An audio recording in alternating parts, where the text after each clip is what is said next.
You are listening to the Stop Binge Eating podcast with Kirsten Sarfty, episode number 74.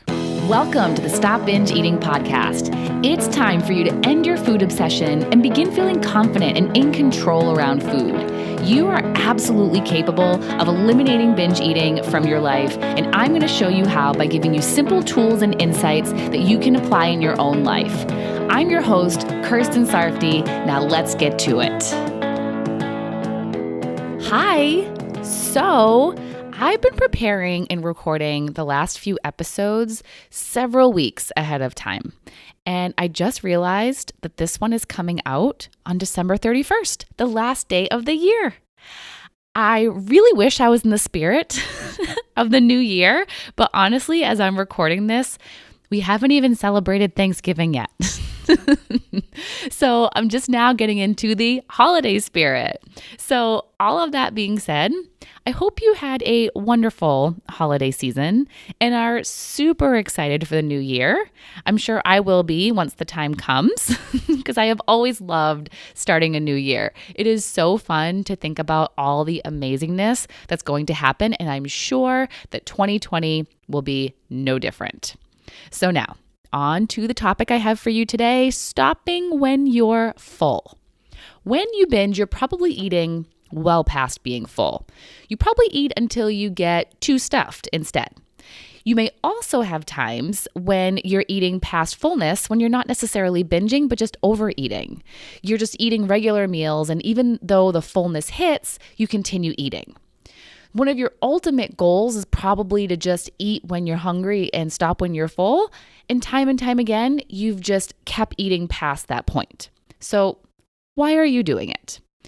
I'd first question if you even recognize your fullness signal. Do you feel full and decide to continue eating? Or are you not even noticing that you're full until you've reached stuffed? If you're not noticing, then that's definitely going to be the first thing you'll have to work on, paying attention to your body.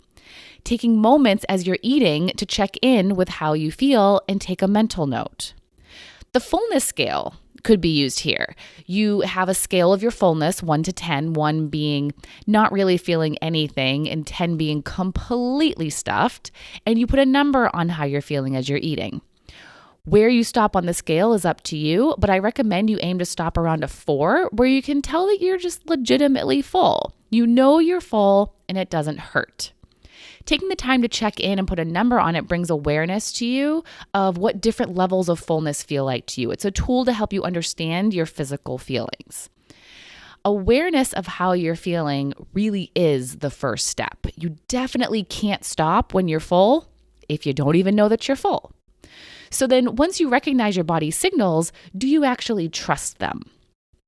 I remember back when I was a big calorie counting advocate, that it was calories that determined when I stopped eating. I remember telling my college roommate back when I was having my first big weight loss success that if I didn't keep track of calories, then I would overeat. I used numbers to decide when I was done eating, not my body. This was something I went by for many, many years, and sometimes the numbers didn't work. That was frustrating too because I believed a certain number of calories is what would bring me to fullness, but that wasn't always the case. Sometimes my body wanted more, especially if the food I was eating wasn't filling. If I was eating 500 calories of a salad with light dressing, it probably wasn't going to be as filling as 500 calories of salad with full fat dressing and avocado and a good amount of protein. The macronutrients make a difference when it comes to how full you feel. Not all fill you up the same way. So when you spend so many years eating based on everything but your body's signals, you lose connection with them. You're not going to trust the reliability of something that you haven't been relying on. You haven't even given them a chance. Even if you do notice them, you don't obey them. So really, is it your fullness signals that you can't trust, or is it you? I'm pretty sure your body knows what's best for it, but do you? Or even more so, do you even care? I know you have those times when you feel full and don't care. You create that apathy. I hear you guys say it all the time. You don't care how your body feels. You still want to eat. You're going to keep going anyway. Now, that being said, there's also a chance that the hormones that dictate your fullness signals might be unbalanced and therefore aren't reliable. If you've been eating a lot of concentrated and artificial foods, then this can happen. I know that has happened for me before when I've been through periods of eating a lot of sugar and flour, for example, that my hunger sometimes seemed physically insatiable. And when I'm eating only whole natural foods, then my fullness is much more noticeable and I can trust it more. But regardless of how you're eating and how balanced your hormones are, looking for that fullness and stopping when you feel it instead of just continuing on because you don't care about what your body wants is going to be a useful practice to start practicing.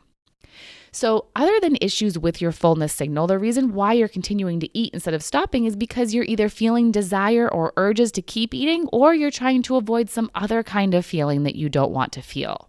You just keep thinking you want more, and when you think that, you'll feel desire and urges and continue to eat more. You want more pleasure, joy, happiness, so even though your body is telling you to stop, you're not ready to. You still want more.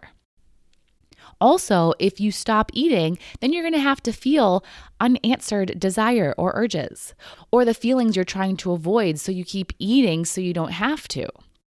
You keep eating past fullness because your emotional feelings are more important to you in the moment than your physical feelings. Feeling happy is more important than treating your body well. Feeling joy is more important than how you may feel physically in a few minutes. Pleasure in this moment is more important than possibly feeling more pleasure for the rest of the day if you don't eat. If you weren't so focused on wanting more and how good it tastes and how good you feel, then you'd have an easier time stopping. If you want to stop, you have to stop focusing on only these things. You have to make the decision to stop. Think about the times when you do stop. And I don't even mean when you stop when you're full, but when you stop when you're stuffed. Why do you stop then? It's not just because you're stuffed. People tell me they stop because they feel sick or feel too full, but that's not the whole truth. It's not the full reason why you stop, because you can feel sick or too full and keep eating. You could. But at some point, you make the decision to stop eating because of that. You stop thinking you want more and instead think about stopping. The circumstance here is that your stomach feels the way it does, and how you think about that is what stops you. And it's the same with being hungry. Being hungry doesn't cause you to eat. It's how you think about hunger or what you're thinking when you feel hungry. Because you could feel hungry for hours and not eat. You eat when you make the decision to eat.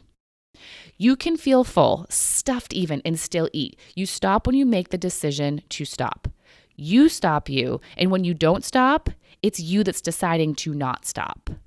You may have to decide to stop when you're still feeling desire, an urge, or uncomfortable feelings. You'll need to be okay with that.